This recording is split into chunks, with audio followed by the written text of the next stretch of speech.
السلام عليكم ورحمة الله وبركاته. أهلا وسهلا بكم معانا في قناة التبريد المتقدم. معكم شريف عبد العزيز. شكرا لكل الناس اللي تابعونا، وشكرا لكل الناس اللي اشتركت وداست لنا لايك ودعمتنا عشان إن شاء الله نقدم المزيد. شكرا ليكم كتير جدا جدا جدا. Bitzer Reciprocating Compressor, mounting the IQ Module CM-RC01 add-on kit.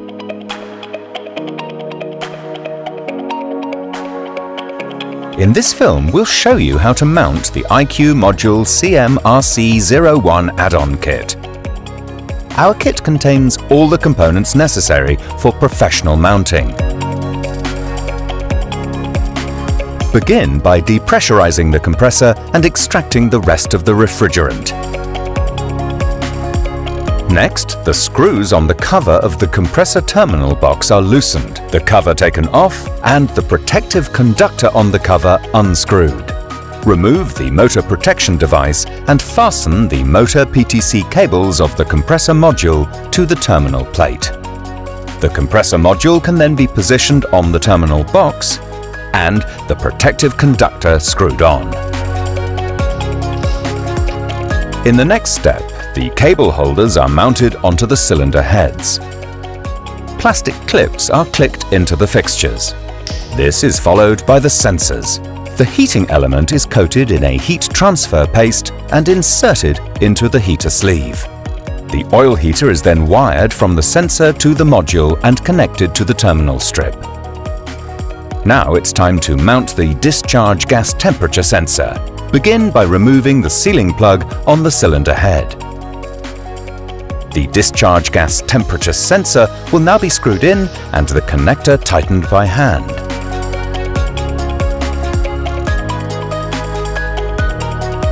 Now the prism unit is screwed into the bearing cover.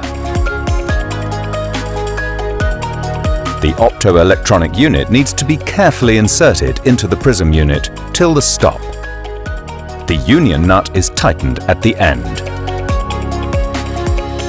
Before mounting the solenoid valves, the cylinder head cover needs to be taken off. The new gasket and solenoid valve are positioned there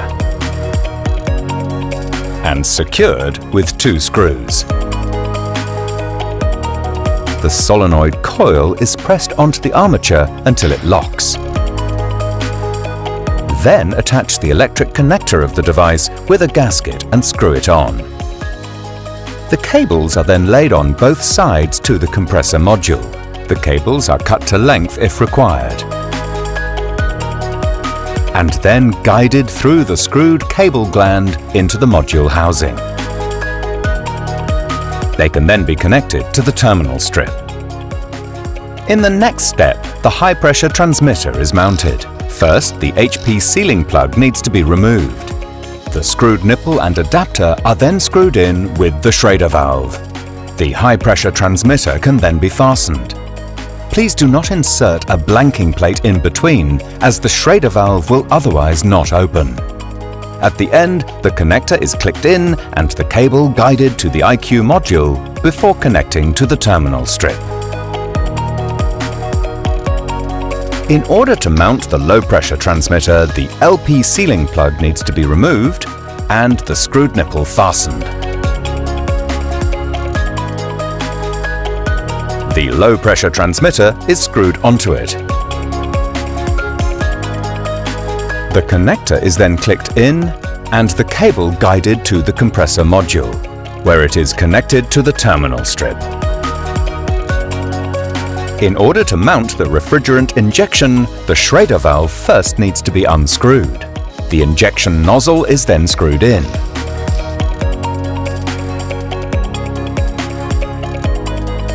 A fixture is fastened to the cylinder head to secure the injection valve.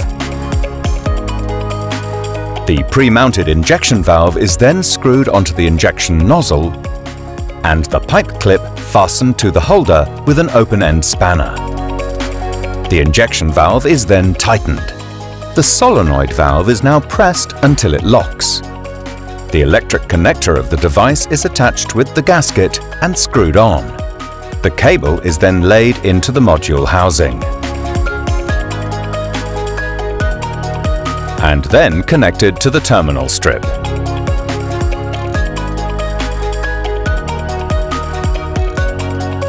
The cable holders are closed on both sides of the compressor using a hammer, and then the cable straps fastened. The connection diagram is now pasted on the inside of the cover, and the protective conductor fastened to the cover. To complete the mounting process, now mount the cover onto the housing with the 6 screws. High-quality Bitzer components guarantee professional mounting. Please contact our service department if you have any further questions.